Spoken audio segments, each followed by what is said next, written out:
Right, I talk about getting a bloody. We only have gurus on the show, Rene. Bring it on. Bloody welcome, mate. I've been. Why are we here then, Matty? Heard we only have gurus. Us excluded. Mate. Well, I didn't realise your bloody mob was so big. 120. I thought it was just you. Working up to 120. Yeah, I mean, it's 16 years now. Actually, last week, 16 years. So it's been a lot of hard work, but. We just love what we do, man, and it's lots of geologists, a couple of engineers hanging on the side. You do need them. So, but yeah. Well, this engineer doesn't know how to open a bottle with his. Yeah, I was watching that. He's trying not to touch the mic. Just telling me to sell. Get a bit camera shy. Well, mate. Anyway, because tell you what, the request for a geological focused episode's just been flying in for years, hasn't it, boys? Oh, we get 2 a week. Two. Well, I was going to say, because I read one of the comments says, enough geos, let's bring on the metallurgist again, because that was a pretty good that was chat. A good one. So, That was a ripper. Yeah, for sure. So. Well, I think today, Rene, we're thinking one thing is, like, we don't want to make it all about the JORC, but we talk about the JORC, and we know there's a new JORC coming in, but we also want to touch on just life of the consulting side of geology, dealing with these listed companies and how the interesting stuff that maybe we don't cover, or that. How long do you have? Yeah, we're always, a lot of it might be around performance rights and things like that. Yeah. But that's when it gets interesting. So, look, the JORC, everyone knows, what is it, JORC 2012? 2012. Yeah, 2012. That's the existing one, and there's a new one coming out. Yeah. Why? Why? Well, some things are just not clear enough, we've seen. And what it comes down to is the ASIC said, look, there are a few things not quite right. And we see a few issues on the market that we think are related to, the code and how we protect people, in short. So, and in general, after 10 years, things change, right? And you see things working and not working, so you do need to keep improving and just keep changing with society around you. So, for instance, this whole ESG thing, right? I mean, you got to weave that into the code somehow, because even though actually it already was, it wasn't specifically called out. So that's what we're doing now. We're calling it out, and there's a section coming in to cover that. How do you? What was it covered before? Well, the thing is, you have this thing called RPEEE, right? Reasonable prospects for eventual economic extraction. So you can't just say, here's a bunch of blocks, and that's your resource. Doesn't work like that. Taking it beyond the block model. Yeah, and you have to do that, right? It's actually in the code that you must, as a resource geologist, say, hey, look, if this stuff is sitting, to pick a simple one, this stuff has a 10% recovery, right? The gold is there, but if you can't get it out, it's not going to be economic, and therefore it's not reasonable, and therefore it shouldn't be a resource. And the same thing with something environmental or socio-economical, right? So if you try in New Zealand, for instance, in a nature reserve to build an open pit mine, chances are that's not going to fly. So should that be a resource, right? And the answer, should that sit on your balance sheet as an asset, as a resource? And the answer is no, it shouldn't really. So Ranger, Jabiluka uranium mine, if you put it in the updated system when it comes, that'd be hard-pressed to get a mineral resource. Look, I won't comment on specific projects, but certainly there are some that shouldn't be sitting on the balance sheets, and there are risks there for sure. But there's plenty of grey areas, and it all comes down to that wonderful principle that we call the competent person, right? They have to decide whether they believe it is reasonable, this wonderful word, right? Like lawyers love it, right? The word reasonable. So what does that mean? I love the word competent, because I've read a few resources that I feel like are incompetent persons. Yeah, look, that's definitely a standing joke, and you're spot on, right? I mean, I did a JORC update in Sydney for the Sydney branch of the AusMM a few weeks ago, and I called it, I think, something like an incompetent competence person's view on the JORC, because it's a stupid word, right? But and the Canadians have qualified person, and there's an argument to change that as well. But in essence, it comes down to that competent person, and then they have to assess whether indeed it is reasonable for that thing to come out of the ground. So, and that is, ESG fits in that. So it was always there, but it wasn't specifically called out, and people were therefore not actually focusing on it in their public reports, and then people get misled and all those things. Yeah. Ren, is it sort of fair to say that being 12 years old now, the JORC 2012, people have worked out how to poke holes in it, work around it, gamify it a little bit? Is that sort of on the fringes at least one of the reasons why it's due an update? Look, yes and no. I don't believe necessarily that people are intentionally skating around the edges. I think from what I can see, and I do a lot of this review work of these public announcements, I don't generally feel there might be a couple of % of people who are intentionally being a bit vague, and you do see some pretty shady stuff there. But by and large, that's not the problem.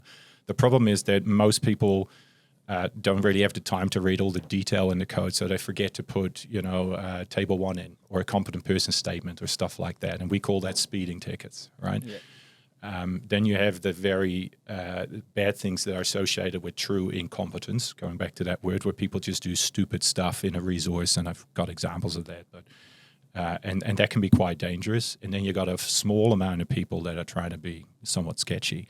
And there are examples of that, and that's essentially what BRIEX was, right? That's the story, and the same happened with Poseidon Nickel in the 70s here in Australia, and that's all the reason why we have these codes.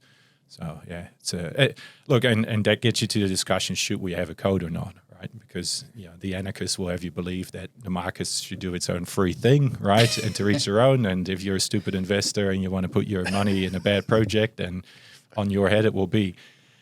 I don't quite subscribe to that, but I'm ready to be convinced by good arguments. Geez, it'd be bloody great for our content if that was the case. But exactly like you say, BRIEX is the reason, at least why NI 43101 came about in the late 90s, because of the amount of money that lost retail and institutional investors. To make an analogy, like Charlie Munger was way more critical of the accounting standards, and he thought the people that created those standards, and in some instances created looseness around certain standards, they are far more unethical than the perpetrators who tried to game them. And ultimately, so I think like these standards matter a lot because they're the boundaries within which we play, and humans push it. They push it to the edge. They want the incentives don't always line up perfectly, and they'll kind of gamify things to the extent they can be gamified. So I think these standards are really, really important. You're going to look at a favorite line of mine is that these new rules will fundamentally change how people work around them. Right? That's how I see this. And there's a nice sketch that I've butchered, that some other cartoonist drew up, and I replaced some words with JORC and so on. But it captures the gist. And here's my kind of philosophy on that. So,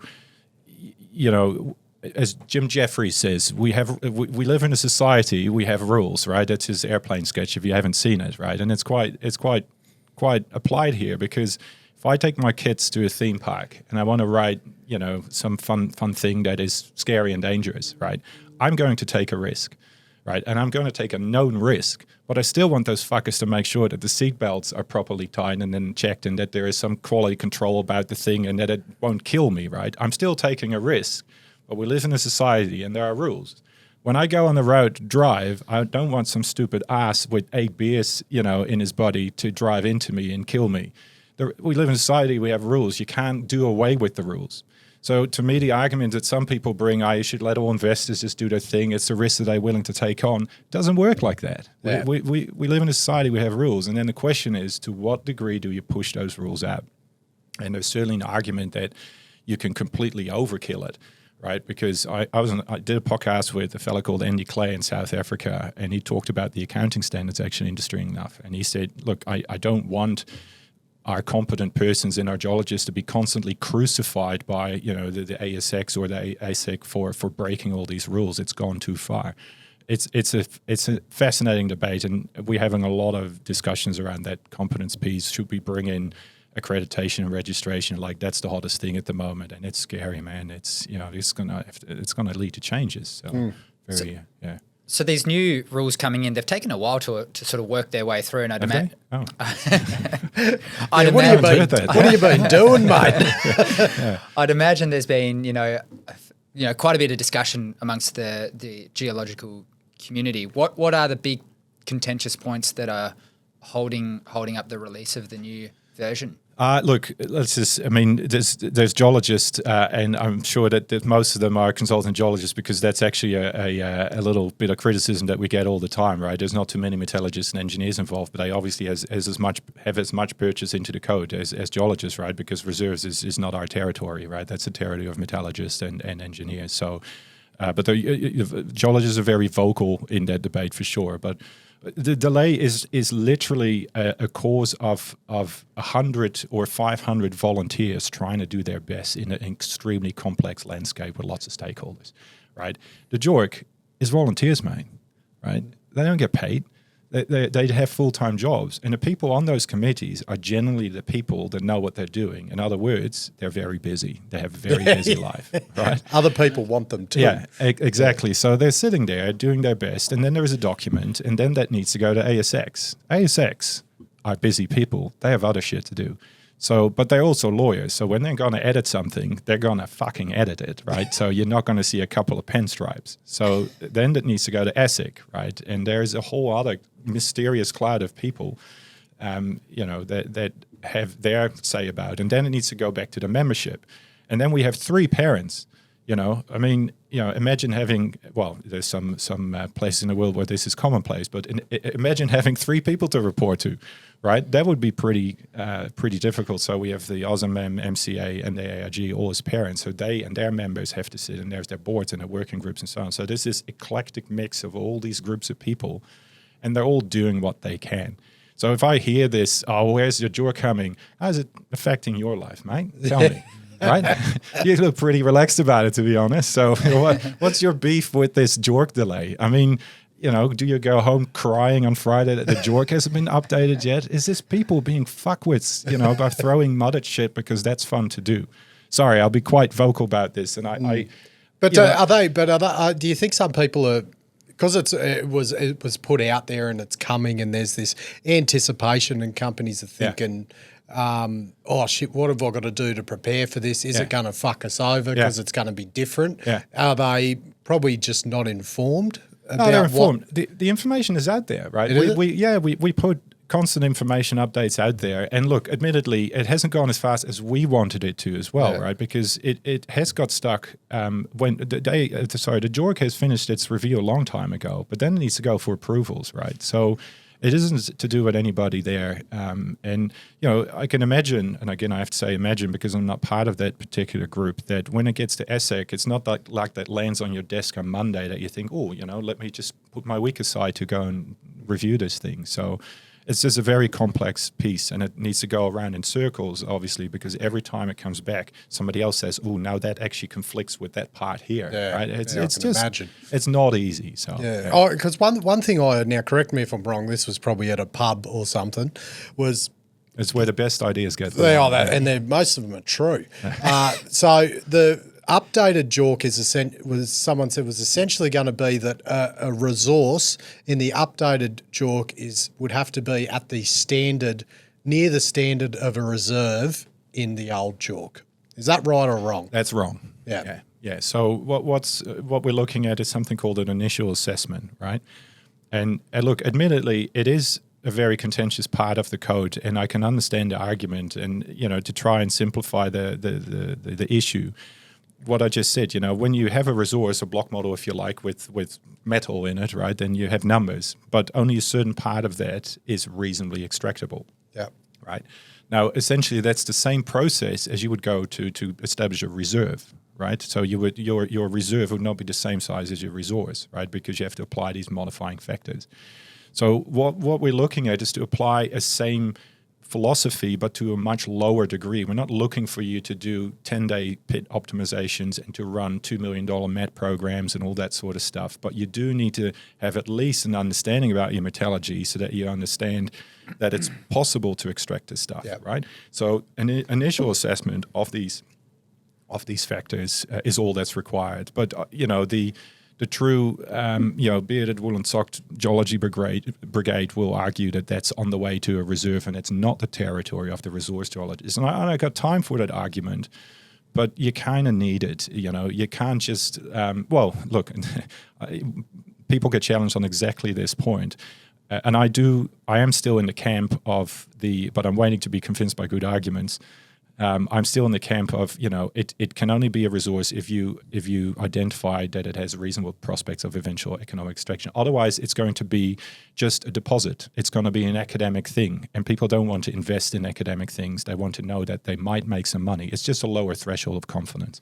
So it's not a reserve. It's well before that. So would say 3 or 4 composite samples of MET testing satisfy those conditions? Like, it's not like would that, I don't know how much that costs, but is that an example of what would need to be done to show that the metallurgy would work? I'm going to give you the geologist's answer to everything in life is it depends. It depends, yeah. That's what even the Mets say that. So it's like, it depends how much money you got. Well, look, if you're sitting in WA and you're sitting, 500 meters away from something along strike and it's the same kind of geology, then you can borrow their settings and variables, if you like. So, well, they're recovering this shit. It's the same stuff, the same mineralogy, box ticked. To me, that's enough of an initial assessment. Same reason. You don't need to do a pit optimization by an engineer to work out, what exactly is going to come out potentially.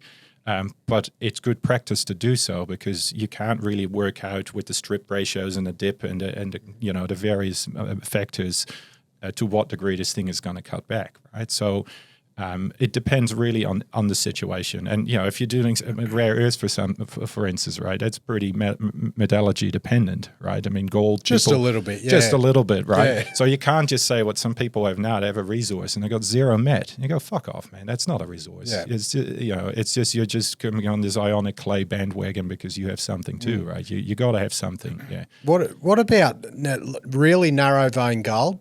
And especially very shallow dipping gold, because, one thing that galvanised my relationship with hot copper early on was talking about an ore body they put out a resource and it was very thin, come out as 9-something grams, and everyone's going off. But then applying the reserve case to that is significantly changes what that value is, rightfully so. And same as really, 30-degree dipping gold ore bodies, for instance, where the resource looks great. It's like, oh shit, that's bloody 5 grams. But, apply a extra footwall taken out and increased hanging wall dilution and that, it's like, is any of that changing? No. It's still going to be just the thing is, vein. Yeah, it is, and so that's the thing, right? And this is, you can get a bit technical, but at the end of the day, the resource is the vein and the gold in it, right? And then how much dilution then gets applied, it depends on the ground conditions, the method of mining, and et cetera. So if you apply that and suddenly you have to take 10 meters because it's all crumbly, faulted stuff, you're gonna have a problem. You're gonna dilute the hell out of that. Well, so maybe there's some ore sorting that you can do, right? And you can't just say, hey, maybe there's some ore sorting. You would probably want to investigate that a little bit and run a test or two. And if you say, in your reasonable opinion as a competent person, that's potentially economic, then you get a free pass. So that's the idea. But the reliance is on the competent person to do enough work and to make that transparent in these public reports. Yeah. Yeah. Rene, this was on like a roll, a passion man. for me, JD. Keep going. But the way I see that for narrow, and it's probably just narrow, mostly pertains to narrow vein gold. Most other things are probably a bit bulkier. But a mineral resource estimate for a narrow vein gold mine that thick does not, I don't really get any value out of that in terms of, it's like, right, you got to divide it by whatever 4 or 5 to put it to figure out what a minimum stoping width is. Yeah. Do you think that maybe a JORC for a narrow vein gold resource should be portrayed in a way that says, right, this will be the average grade over a 1.8 metre wide stope or something like that, just to make it a bit more transparent of the mineability of it? If you ask in that specific way, I would say no. I would not require that specific phrasing, but as a competent person, you would go through the motions of assessing exactly that. And you would say, look, you've done your optimization on it, so the software and the algorithms that you apply and the assessment that you apply will see whether that is extractable, right? I mean, your strip ratio, you have everything that you need to do that assessment. You don't need to state the resource as a reserve to try and be more transparent. If you follow the right procedures as they are designed, 2012 or 2020X, doesn't matter, right? Then you have all you need, as long as the competent persons do their work to transparently explain the potential risk with dilution and various other things that come into play with that narrow mining situation. Yeah, so because at the moment, isn't it? It's like say a half a metre. The mineral resources from a half a gram per tonne cut off grade at a 1.5 metre shell. I think that's how, like an example of how they say that is the resource that passes that filter. Yeah, sort of. I mean, look, I'm a bit of a purist in that space, and when it comes to narrow vein mining or narrow vein resource estimates, there are people that certainly take 2 meter composites across a 15 centimeter vein, and then suddenly you've got a 2 meter stick, and that's got a sort of an average grade out over it, and that can turn into your resource. I mean, it's all going to come out in the wash at the end of the day, but to me, the resource is what it is. That's my job. I'm the geo. That's where it is.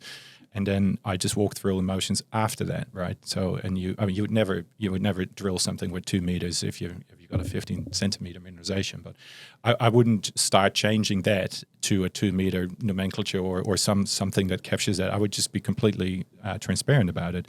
But the tons that you have within that wireframe, if you like, of that ore body at that cutoff grade are what they are. So. Yeah. Interesting. Devil's in the detail, mate. You just got to scroll to the JORC table and read the stuff, as opposed to just take the grade, verbatim and then on copper. But it's hard. Punters love that. But it's not detailed how thick it is everywhere. No, so what you would do in a very narrow vein deposit is certain things that you would check, right? I mean, how did you estimate it, right? And you certainly you would include all the information relevant to make it transparent for people. I mean, there's no mystery really happening there at all, and there's no opaqueness. It's not any more difficult. But the moment you are in narrow vein, high gold territory, you've got other problems to worry about as well, right? Yeah. I mean, how did you sample this stuff? Tell me more. That's what I'd be very interested in. What if they did like a grade table of like the MSO shapes? That's the word I was looking for. So that you had 1.5 meter MSO shapes, and it says based on half a gram, 1 gram, 1.5. This is how the contained part of that resource that actually passes different cut-off grades, which I don't think is contained at the moment. No, so I mean, you do state your resource at the chosen cut-off grade that you think is most applicable to that deposit, but you would base that on some preliminary work, right? Which could include an MSO, could include a pit optimization, right? And then you work back what your cut-off needs to be, and doing it. But that's not happening all the time currently, and there is some guidance coming into the new code, so that's an additional bit of information that we're splitting out, the actual code now from the guidance, and there's a lot more additional information coming into that helps people making those decisions. But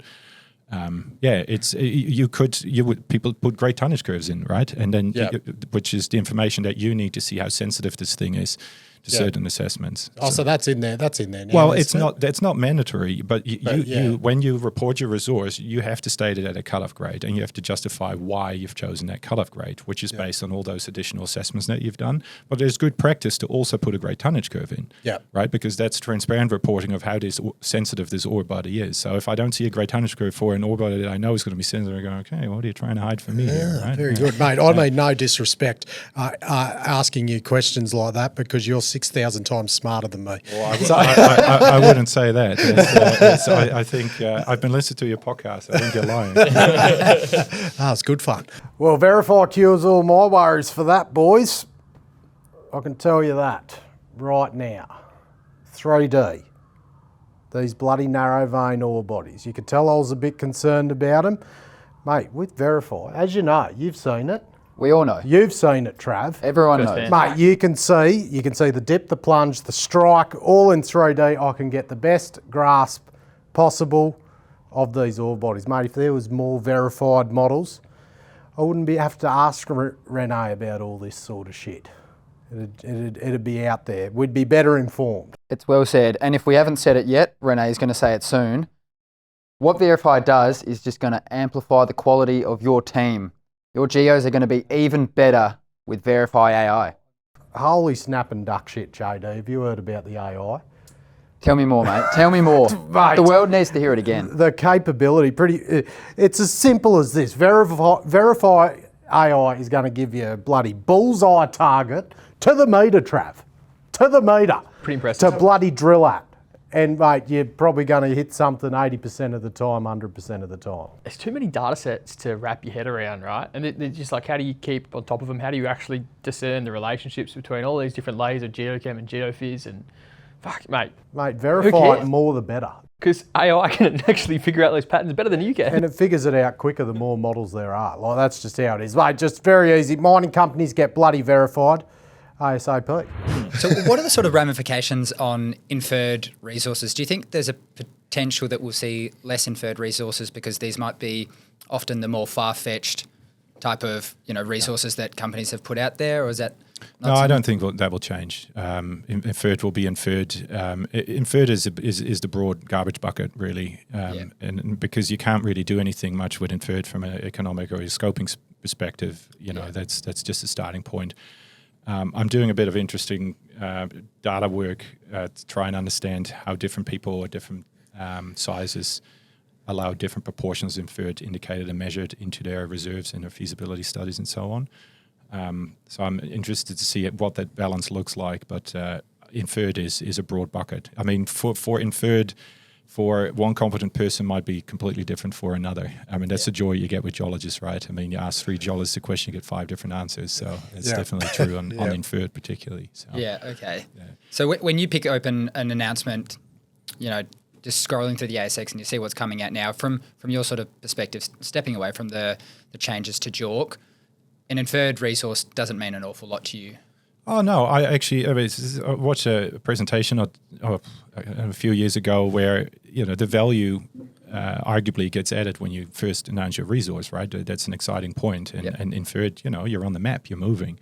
So a lot of juniors, if you want to know what you have, I mean, it's cheaper to get to inferred than it is to indicate, and at least you can start throwing some numbers around, right? So perhaps I should amend it by saying, if it's an inferred project that's been around a long time, it's a lot more suspect. That's but if they're on their way on a new discovery, then it's much more reasonable. Yeah, absolutely. I mean, that's the thing, right? I mean, in the code it says it's reasonable to expect that a reasonable size of that is going to be upgraded to indicated with more work. And then if the company puts more work out and isn't upgrading, then it doesn't. Then you get a little bit worried about things. Yeah, absolutely. But inferred is also different in different jurisdictions. You can see that as well, and it's been one of the things I've been talking about on my channel before. But indicated inferred in Australia is not the same as indicated inferred in Canada, and I'll die by that comment. So I know not everybody agrees. But what's it like in the Congo? Well, the thing is, I just said it. I'm from Holland, right? So this is not my native language. So all of these words, I have to look at them twice. So it's not because I can't read, but because there's a meaning in these words. You didn't even know what I just said before. No, I said, what, is that English? Or is that, you said cobber. I never heard of that word. So but no, so when it says inferred, there's a specific language used to explain what the certainty of that is. But when people start talking about uncertainty and risk and those things, words are very interesting. You don't have many words to use to explain the uncertainty.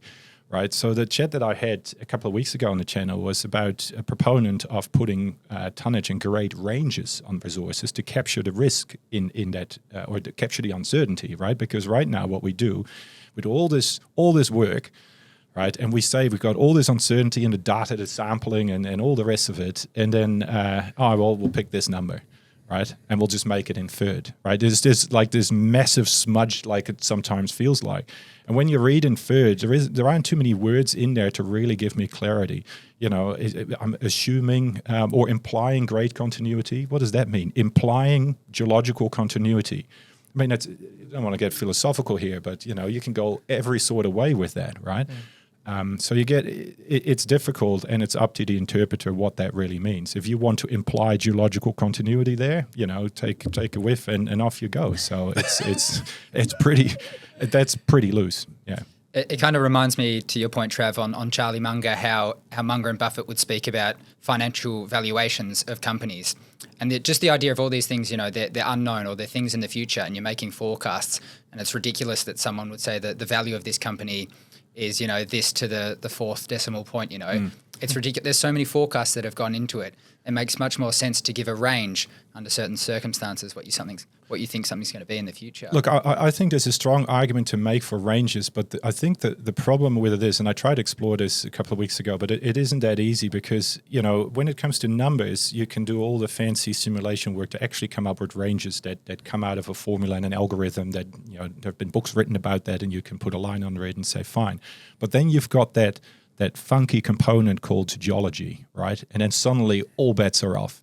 Right, because we've done this work, right? You're probably familiar with this Parker challenge that we did last year, which is, Rio Tinto gave their data set for Oyu Tolgoi to 200 people and said, go and build us a resource, right? And it was a best way for free, $50,000 first prize, and they gave it away for. How good's that? Yeah, that is good thinking. Yeah. Yeah. Now, it was Moshe Rivastava's idea. He was on our organising committee, and brilliant idea. And we all bowled into that. So that's fantastic. And Rio was super keen to come on board. So thanks to them again. But the point is that the outcomes, right? Because the grade, they get a free mineral resource. That cost them $50,000. Yeah, that's why it's genius. Is that legal? Well, look. It's a way to actually get a really good cross-section, an unbiased cross-section of the risk and the estimation for your deposit, right? And we do this internally as consultants. I sometimes, with something tricky is demanding, I ask another geologist, could you look at this? What do you think? Could you come up with some different domains? Our clients don't want to pay for 10 people building different domains for something. They just want a resource, right? So, but that showed, to get to the point, that, the grade difference, there's certainly a bit of swing, but then for your tonnage differences, it was, I don't know what it was, 200% or something, right? Really? Yeah. Yeah, wow. Depending on how you throw outliers out and so on, and we could have had more, because at the end of the day, I think we only had 30 odd submissions, so statistically reasonable amount. But anyway, the point is, you can, when you bring that geology back in, it's up to anyone, and that makes it so tricky because it's not just about grade. So how does, when you said the tonnage, is that the 200% tonnage variance at the same cutoff grade? Well, so it works into the cutoff grade because these are just the constraining wireframes that basically hold the mineralization, right? Yep. And within that, you would apply a cutoff grade. Okay, so you're saying the constrained areas were so different depending on what is that a depth? Anything. Wow. I mean, there is other. I think Vulcan, makers of Vulcan software, they have a little sketch and a little exercise that they did as well, which you can find online. Is that MapTech? MapTech, yeah. And they they have and even the old mining engineer's handbook from the 40s or 50s has a really classic sketch in there, some vertical drill holes with some black patches in there, and I can interpret that as some narrow veins that do this, or I can just do this, right? I mean, that's how simple the difference is, and then you get a 90% tonnage difference. So that's the problem. And if you have resource geologists building these domains, you can get it very, very wrong. That's where stuff goes off the rails big time. So. Is that because they're not applying mining extraction principles to it when they're domaining it, or what? Why is that? It is. I mean, look, it's a raft of reasons, but essentially, it's people without the right experience playing the join the dots game, I call it, right? Because you got a set of drill holes. You can go from drill to drill and draw some grade contours, and that's a domain, right? And that's rife in the industry, and that's what people like June Cohen fight, against all that misinterpretation of these geological deposits. But it really comes down to actually knowing what these deposits should look like, right? Because every deposit is different, and then applying that knowledge. And that's why you need experience. And that's why you need 5 years experience as a competent person, blah, blah, blah, before you can do this work. Otherwise, you can go off the rails significantly. And I've been on that side where you just, end up years later thinking, I don't think that was the best interpretation that I could have ever made. And it has a major impact on tons, and sometimes on grade as well. Yeah. That join the dots approach, I think... That's how I'd do it. Yeah, me too. But bloody good at that now. It kind of emphasises the importance of stringent enough drill spacing, right? And this is where certain deposits have come undone in the past. Is people have considered and indicated deposit based off drill spacing that was not really indicated. 100%. Yeah. I look, and in my consulting work with the audits that we do, I mean, we work with big groups like Barrick, and when you go and look there, they drill the fuck out of this thing.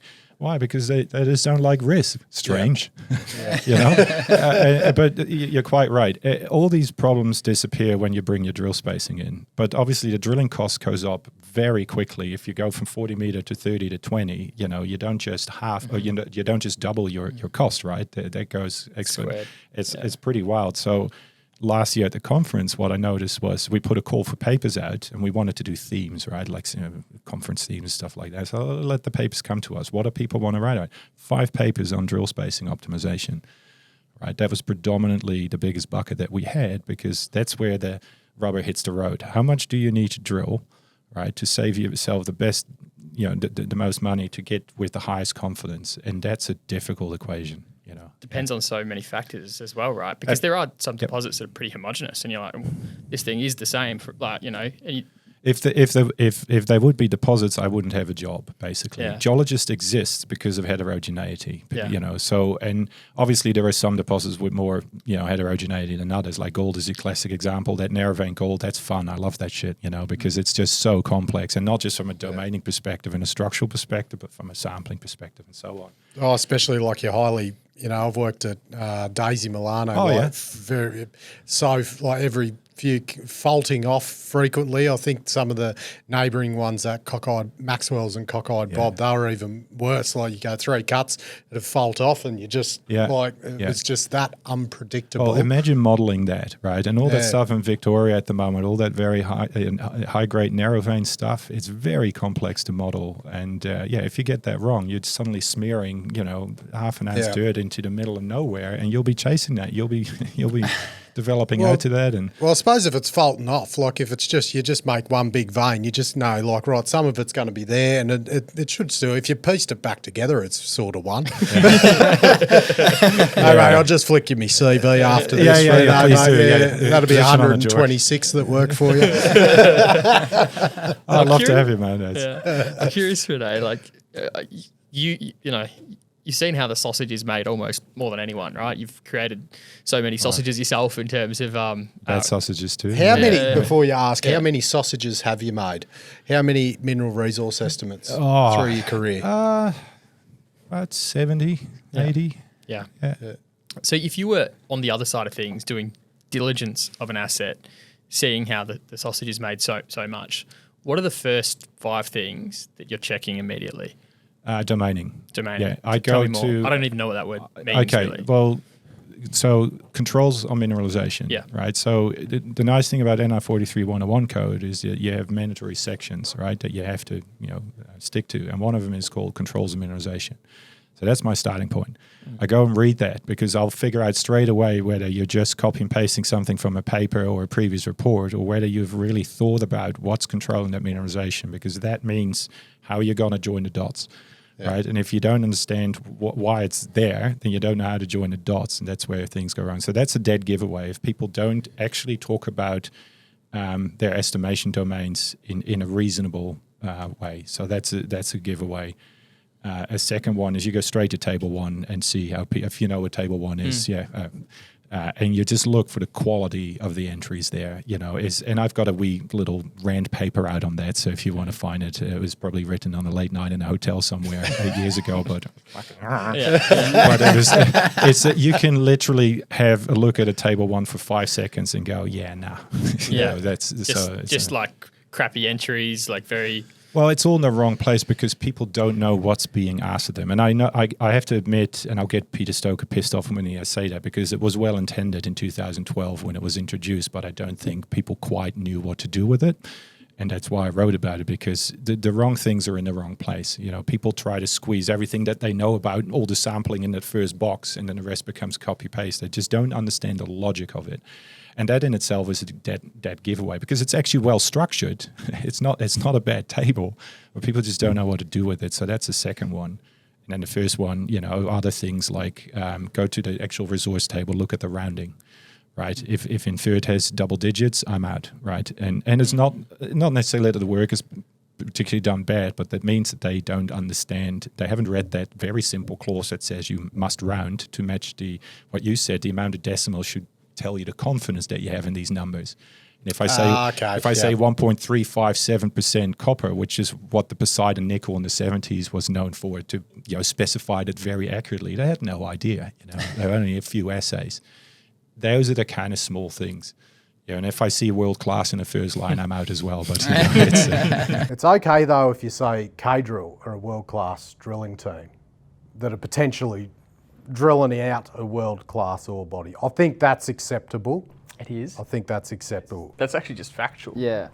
Yeah, because if you got any class of if there's any potential of delineating a world class ore body, K-Drill have to be drilling the holes. That has to be in the table one, that K-Drill are the driller or not. We've actually mentioned that before, and Rene's sort of backed it up.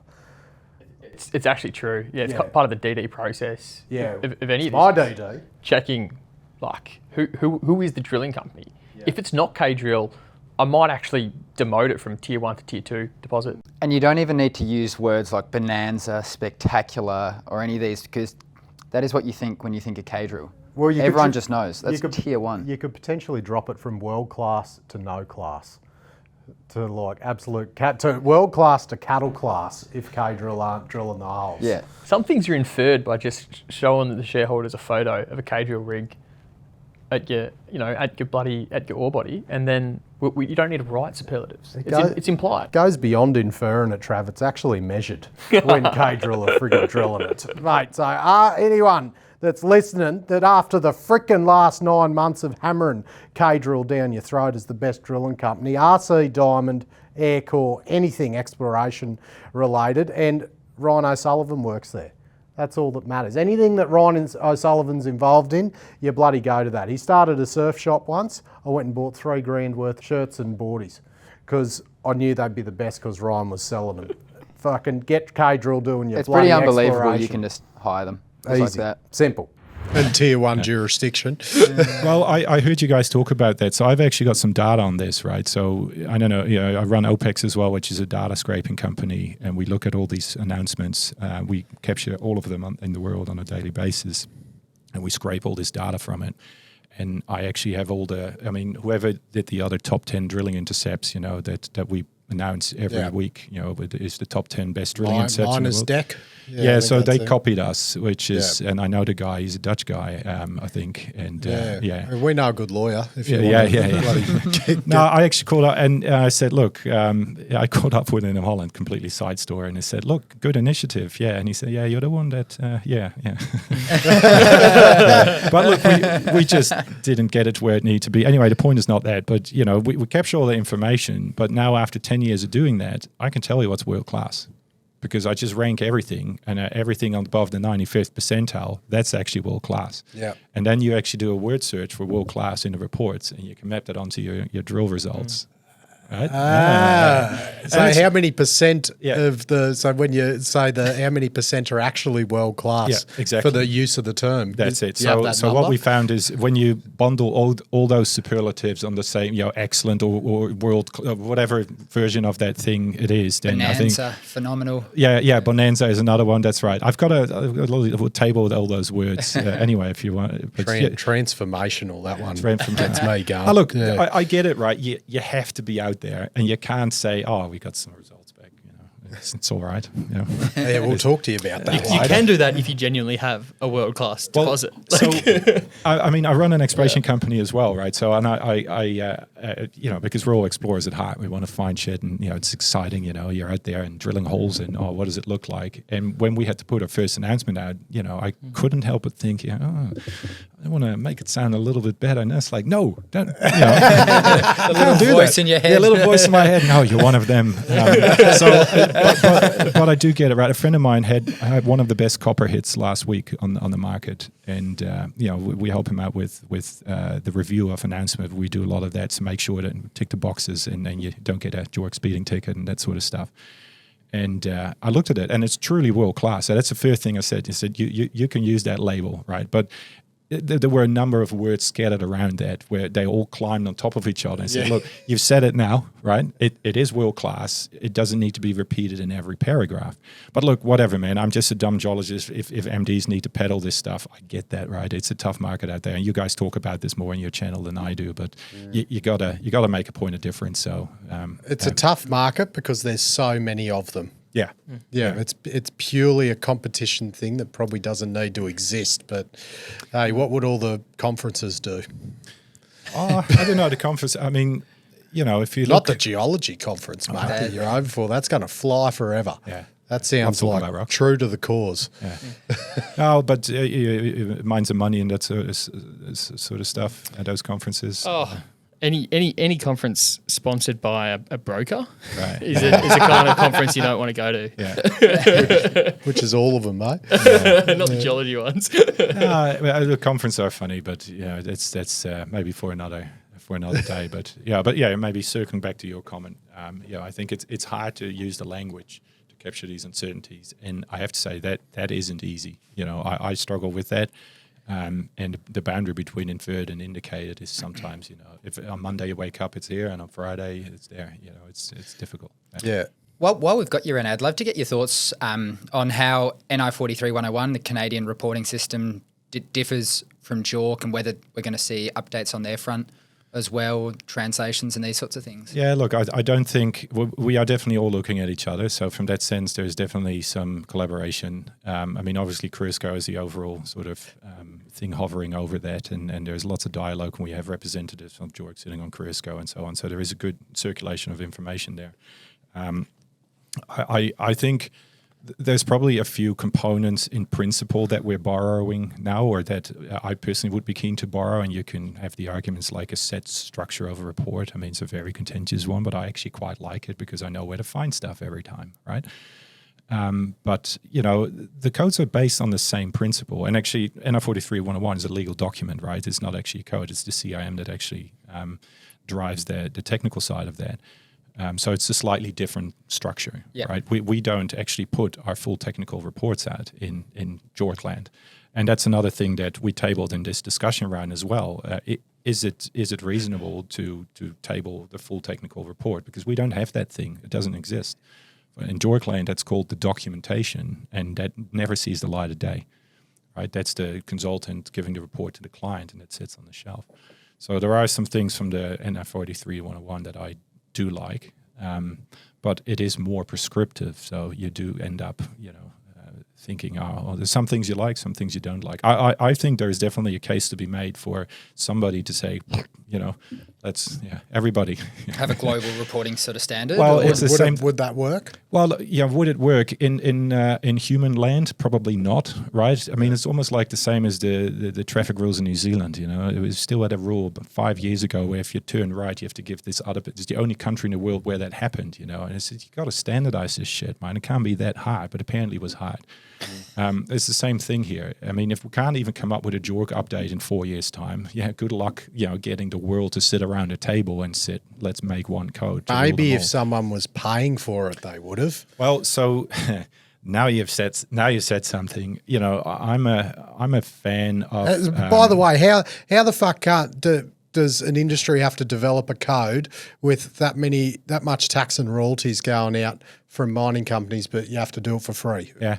Did I just answer your aggravation? Well, in a way, I mean, I'm fascinated, right? We don't have money for this. Really? You know how much fucking tax we pay and how many royalties? I mean, we can do this, right? I mean, Twiggy could fund it. He could just give you a bit of change out of his dividend. It'd be a rounding error. It's a rounding error, right? So I'm a big fan of this concept we call JORC Inc., right? Because right now it's volunteers and they do absolutely amazing work. And there's some people who have put blood, sweat, and tears in this for 20 odd years, right? So you got to respect that. But there's still volunteers, and world has changed. So I definitely think if you want to get stuff done, you have to pay for it. Period. Right? People, you need resources, and those people who have the volunteers have the experience to say, okay, this is what needs to be done. Now somebody needs to go and do it. But money has to be paid, right? And it's that's when it becomes we don't want to pay for extra bureaucracy. We're not going to support that. So. So I think it will come in the future. There will be, I think there will be a remapping of that, and I don't know if it will happen globally because different. I mean, it's obviously linked to the local investment as well, right? I mean, JORC is linked to ASX, and that's actually making it quite complex because people are now trying to apply JORC in their own country. I had a couple of countries that have expressed an interest to buy JORC. Okay, here you can download it for free, right? So, but it needs to link with your investment environment in the country that you have, and that's not that easy. So, and JORC gets used on the AIM, for instance, in London, but all the rules get broken. So, who's going to govern that, right? Because am I going to complain to the AIM in London? No, that's not going to happen. So it's pretty messy out there, and there's certainly an argument to streamline this. But will it happen? Not in this round, that's for damn sure. So if you crystal ball it, do you think, one, is there going to be less resources getting released? And two, are they going to take any longer to generate? No, I don't think they're going to take longer to generate. But I think and I don't actually necessarily think, look, I'll answer your question in a different way. When you really look at JORC 2020X, the principles aren't changing, right? And if you really want to go as far as saying nothing really heavily will change, there's extra wording, extra guidance, extra clarity. There's a couple of extra things you have to do, but it's not going to change anything, right? So like I sort of joked that, well, I should be careful what I say here, but obviously it should change something and it should make people better equipped to make better decisions. But fundamentally, the principles haven't changed. That's why I made that joke at the start. So, I think what we'll probably see is that some resources do not end up proceeding. I think that would be, and that should be a good thing. In most instances, but I can also see that some of the baby will end up in the bathwater there. When do you think those resources will find out that they're not proceeding to a resource? Before they commence or at the end of? That's a good question. I can't answer that, but I think there are probably people worried about that right now, and for that reason, they're probably worried, wanting to know what's happening with the JORC because they don't quite see yet what changes it will make. I mean, to give you the easiest example, what I already went through, right? If you're sitting with something that is compromised from an ESG perspective, and it needs to now be updated from 2012 to 2024, you're going to have to get your ducks in a row. Sweat. Yeah, absolutely. And that's the difficulty now, because who's that going to be? Resource geologists? No.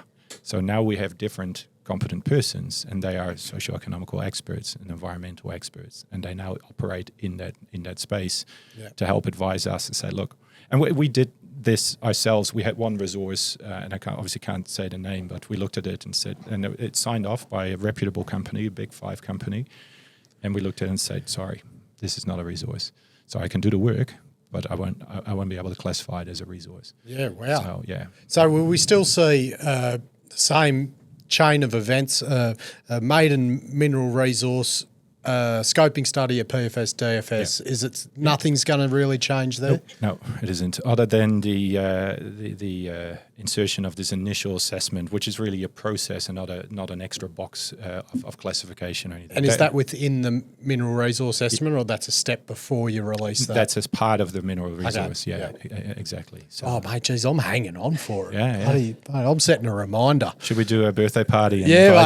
Cool. We'll go to Vegas. In 2029 when it comes. I'm joking. I have no dog in this fight. People ask me, I mean, let's get one thing clear, because you want to talk about JORC. I said, look, fine, I'll talk about JORC, but why the fuck do I care about JORC, right? Really? I mean, and again, this is no disrespect to all my comrades on JORC, but from the perspective of why should I care? Because I've got a serious point to make. Like, I'm a structural geologist, I'm a mapper, I like rocks, and but it is the sort of thing that binds a very important discussion about how we all do our work as professionals. So I'm intrigued. Totally. In that space, right? But in terms of, would I rather sit on a Friday night and editing the new JORC code, or play with some exciting exploration project somewhere, right? This is not because I love bureaucratic language and writing clauses. It's a very fascinating space that actually allows you to challenge some pretty fundamental questions in our industry about why are we doing what we're doing, and is this whole framework that we have actually making sense? Well, I'll tell you why we're excited about it, because it sounds like there is a potential for it to get rid of some of the shit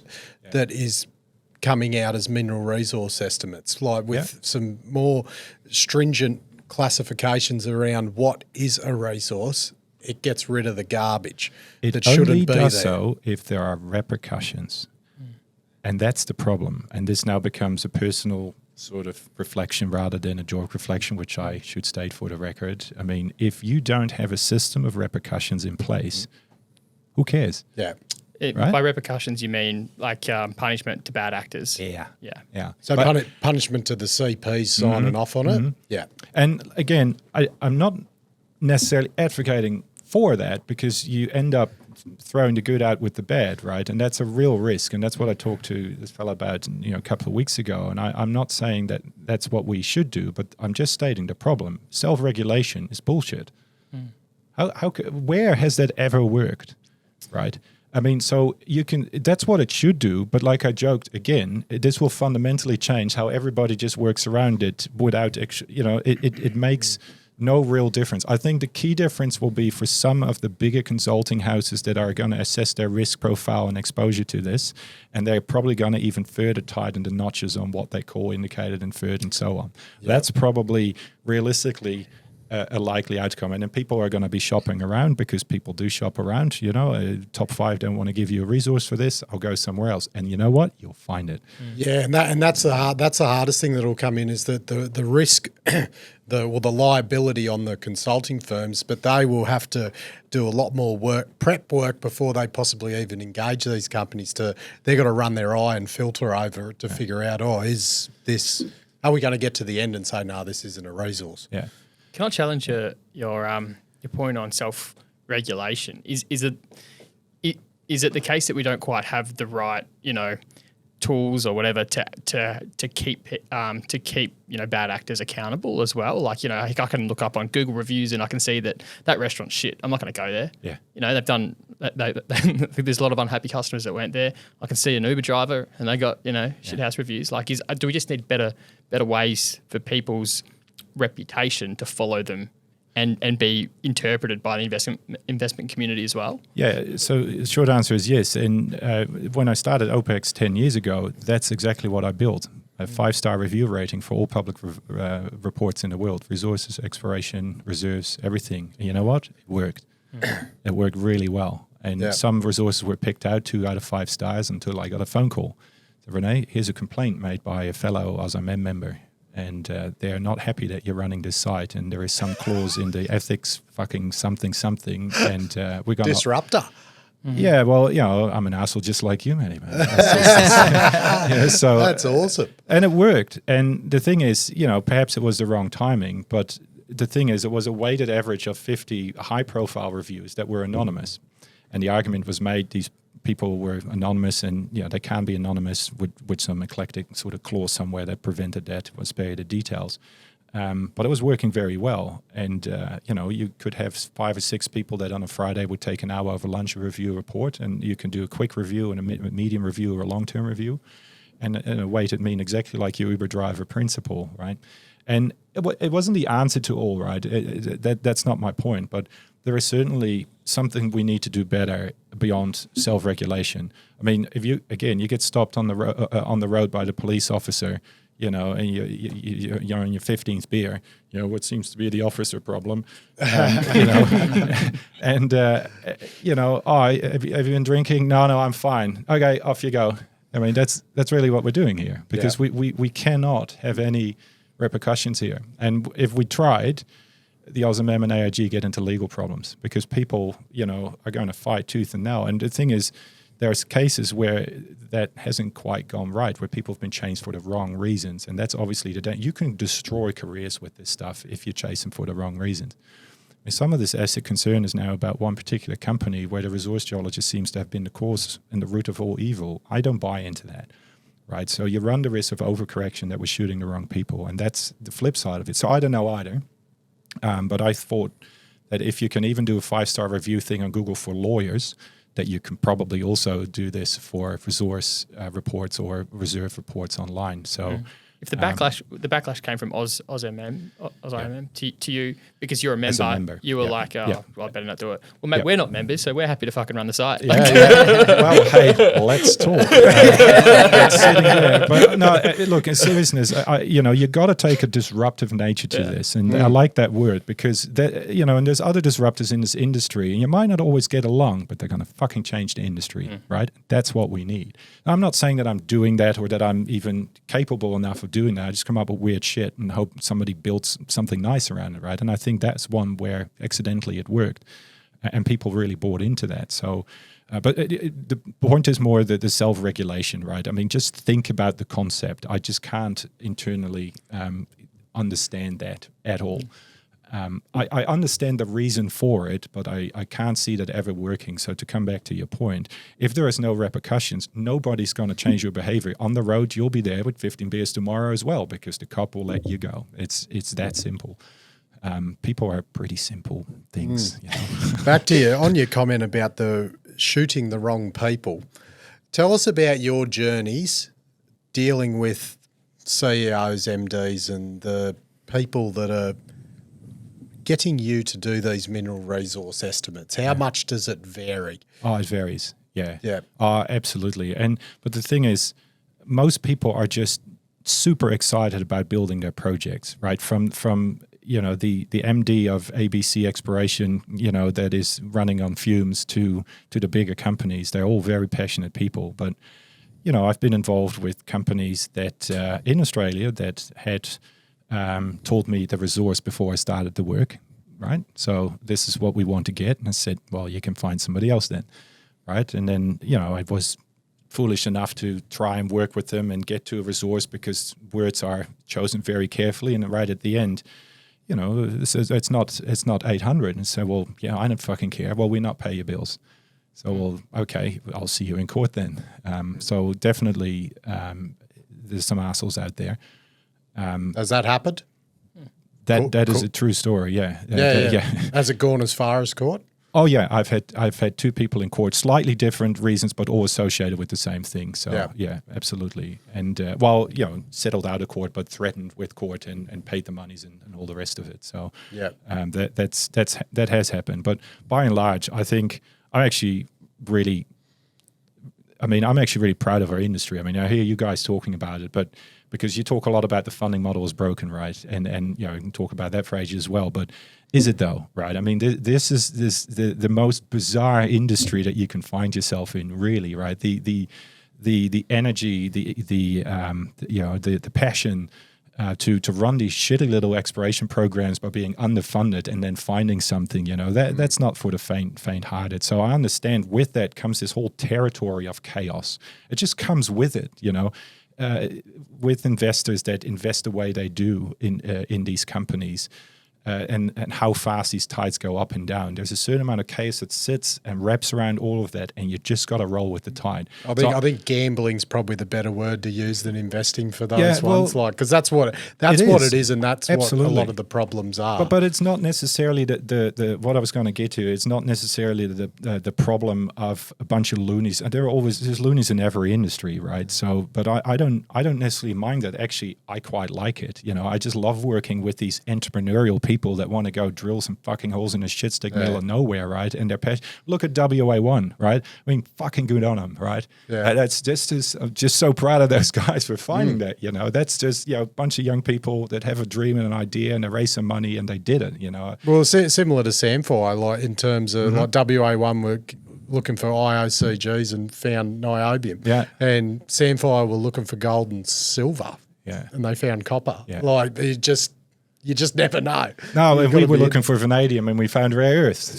So that's that is truly the fun stuff. But again, to answer your question, I wouldn't change any of that. And there are some real assholes in the industry, but you would have that anywhere, right? So I'm not. I still work for the first client we had 16 years ago.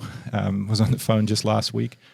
And I wouldn't, no regrets on anybody that we worked for. Lessons learned, really. I mean, in funky countries as well. Yeah, well, I think, and we're like, our views are like exactly the same as yours, like in terms of things like your rating system, like that rating system is for the purpose of transparency and understanding. So investors can, or whoever can look at that like, oh, this doesn't add up. Whereas then what we do is like, right, what is on the back page that no one's reading that might just expose that this thing should not be going up 50% on the stock market. And that's how there's just not enough of it out there because everything else is paid for. There isn't, but it's also hard to do, right? Because a lot of these announcements, they're actually they're not as good as they should be.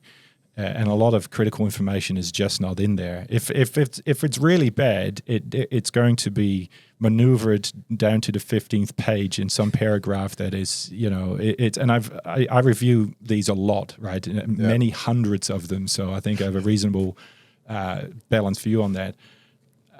So if there's really something bad, an investor would never pick that up, right? Maybe it smells a bit funny, but there's some stuff in there that will only come out later. And then you might look in table one, you say, yeah, maybe in hindsight, there's one thing here we should have, but, and this is the thing with those reports, they should be a lot better. And is one of the reasons why this code is being changed. We just want more and better information in there.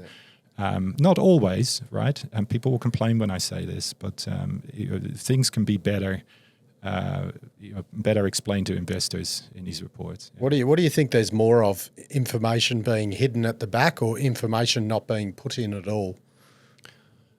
Oh, that's a good question. I think information not being in there at all, it's a gray area because it might be in there, but it will be worded in a specific way. I'll give you an example, right? You can drill with diamond, you can drill with RC, right? You drill with RC, you might pick up a bit of a bias. Right? How important is that? Well, we don't know, right? So you don't want to go out and spook everybody like, fuck, this is all. But you have to talk about it because it could be an issue, right? So how are you going to talk about it? You're not going to say we've uncovered a major barriers in our RC drilling that underpins 90% of our deposit. That's not what you're going to say, right? But that's what you're thinking, and you're in damage control. So you're already doing the work, right? The announcement needs to go out because it's market sensitive. You can't wait any longer. So the announcement goes out. The competent persons have discovered, a minor issue in potential bias that is in the lower grade range of the blah, blah, blah. And there might be something in table one along those lines, right? And now I'm overdriving it a little bit, but read between the lines, you just think, okay, something isn't quite right there, right? And I've seen projects based on RC completely fail. Just recently, one project that have to re-drill the entire thing. So wow. And so this happens, and you only know that if you have that framework of reference. But then when you see that comment, you go, not quite sure if there's not something more going on. So it's in there because they feel they have to say something, but it's been moved around a bit. Well, mate, we're going from metallurgy to geology. Yeah. We're going to be all over these reports, Well, boys. metallurgy, as you might explain, I found it a really good podcast actually. So thanks for doing that. But the mystery around representative samples for these metallurgists, he covered it as well. But and what information do you extract out of it, and what weasel words do or do you not use to say we don't actually know anything, right? And now that we've done a couple of tests. So, but look, that all sounds very negative, and we all do what we can, and you only have, $100,000 to do some basic studies. You get what you get, and you need to keep the show alive, right? I mean, you have to keep moving positively forward because funding is tight. It's a tough market. Everybody's fighting for the dollar to be invested. So I understand that, you do need to move forward, but can't help but feel that some people do fall in love with the project, right? And then, after a few of these examples, I think, I don't think we need to be throwing more money after bed. So One of the topics that has come up in a few discussions with geologists and people of other backgrounds is the proportion of money that gets spent into the actual ground versus administration, corporate costs, and all these sorts of things. And everyone's got their own sort of take on it. So I'm interested to hear what you think. Perhaps looking across the board at the ASX exploration industry. Is there, too much money not being spent in the ground? Is that too harsh to say? Do you have a strong view? Yeah, I mean, well, I have a view, but I think everybody knows that, or everybody knows that investors know that money needs to go in the ground. You won't find deposits by not drilling them, right? So that's and everybody knows that. You got to drill, but in a climate where everything is expensive and you only have so many holes to drill, you got to drill them in the right location. I mean, what I do have a strong opinion on is people just go out to drill, and they're not giving themselves the best chance of success. And that's where you start spending more money on proper studies. And when I say proper studies, I've had a few people on my channel, young MDs, because I think that's a nice theme. People sort of mid-30s that started exploration companies that done really well. And so what was the difference? So, well, we took a real geology view to it, right? So they stepped back and actually did a whole system review, actually looked at the geology. I mean, same as the WA1 guys, essentially, right? And then started drilling. So, money in the ground is definitely good. You want to drill, otherwise you won't find ore bodies, but I wouldn't go with a ratio or anything or a minimum threshold. If people are keeping the lights on, it becomes pretty obvious on the quarterly reports what's going on, right? So, you want to see holes drilled, but I just want to see good science applied. You find ore bodies by applying good science, period.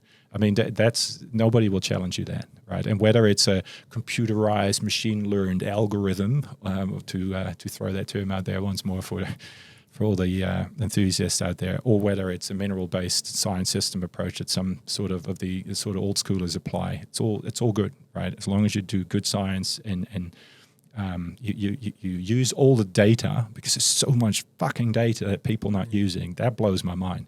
If you would just use everything, take a step back, take the time, do it properly, then drill. I mean, not that you then find an ore body, but then you increase the likelihood of your success. I think people do run to, go out and get that rig out because that's what we promise to shareholders, right? So that's...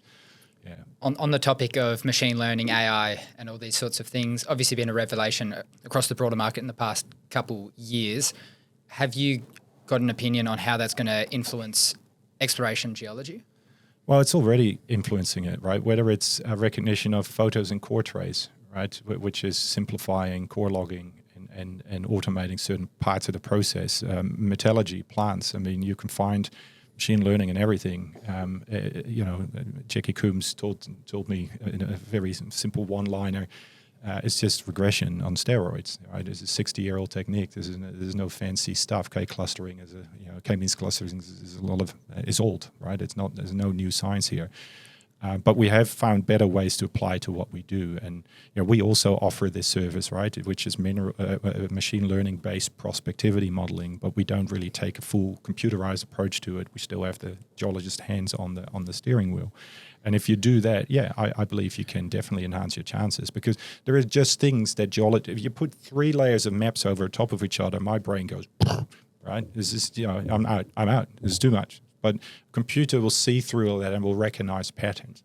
And that's not everything. But if then, as a geologist, you look at that and you go, oh, actually here, this is going, and then things start coming out. So it's a tool. You've seen this, right?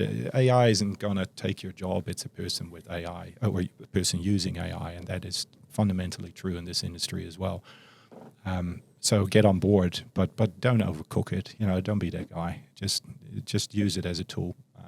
And I've been going for years now, so this is again nothing new either. So it's a buzzword at the moment, isn't it? AI, because I remember at a conference, God, it's probably 5-6 years ago now.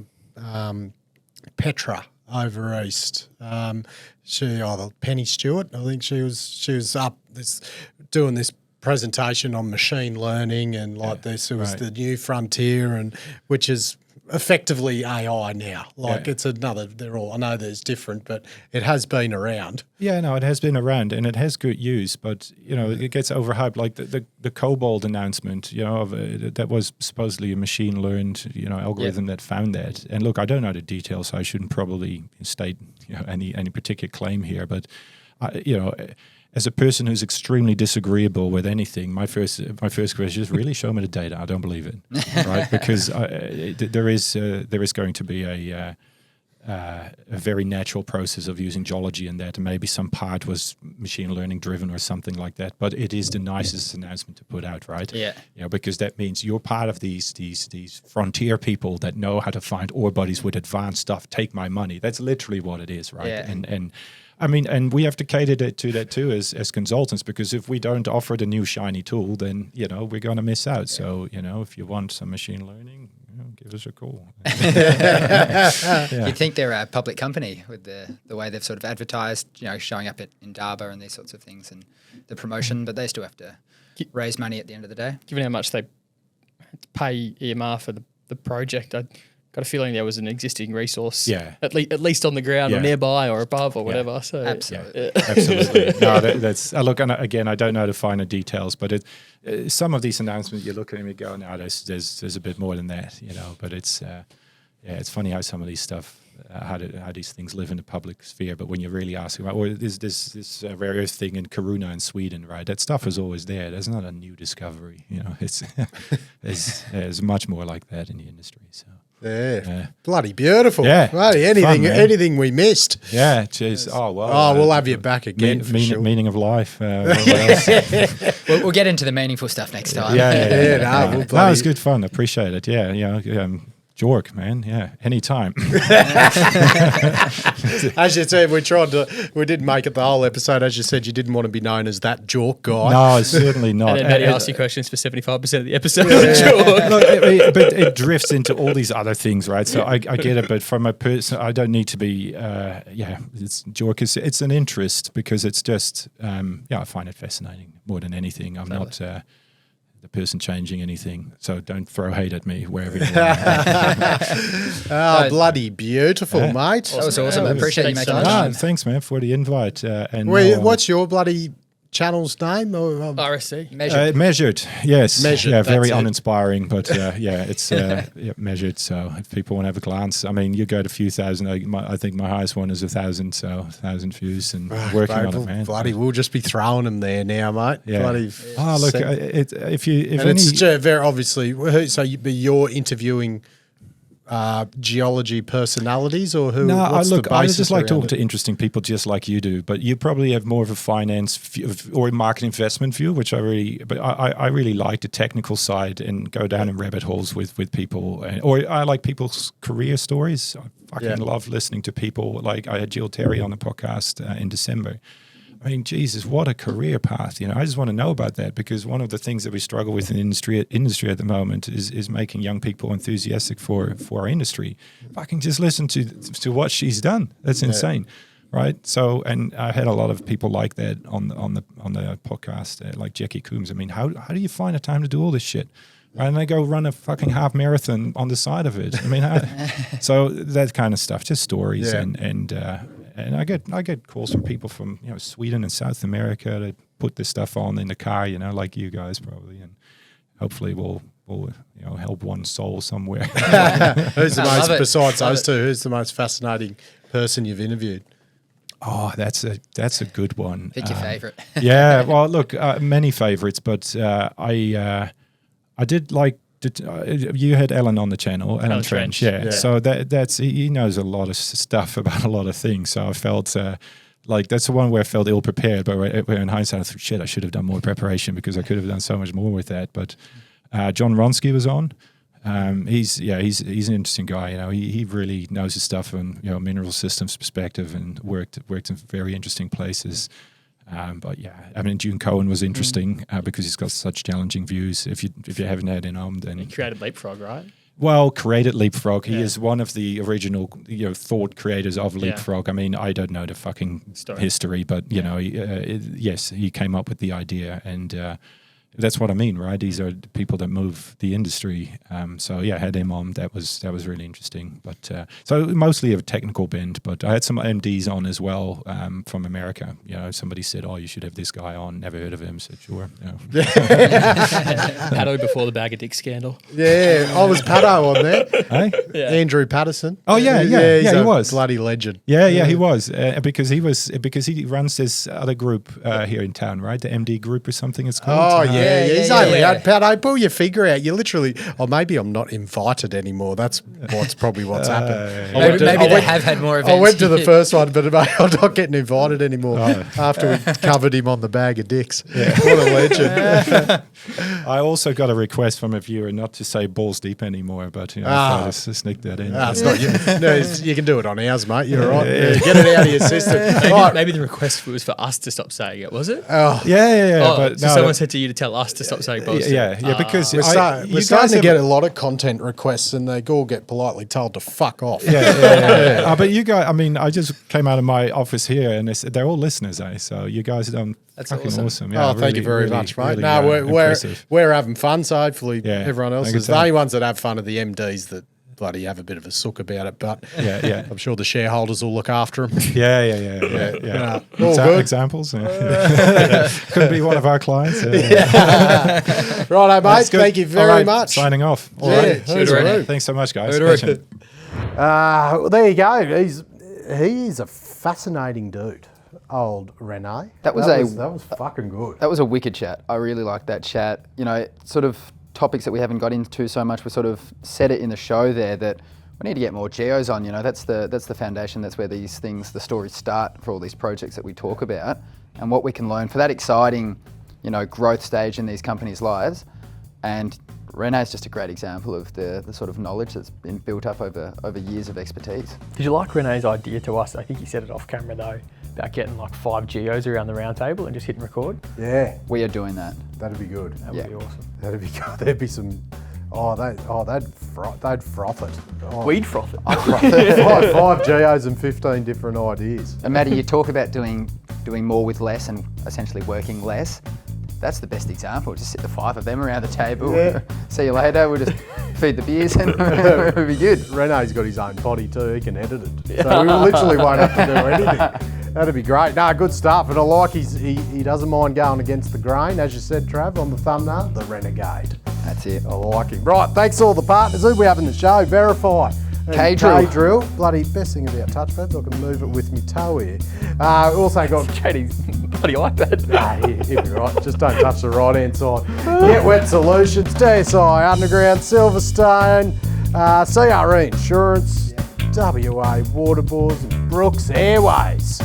Hooroo, money miners. The information contained in this episode of Money of Mine is of general nature only and does not take into account the objectives, financial situation or needs of any particular person. Before making any investment decision, you should consult with your financial advisor and consider how appropriate the advice is to your objectives, financial situation and needs.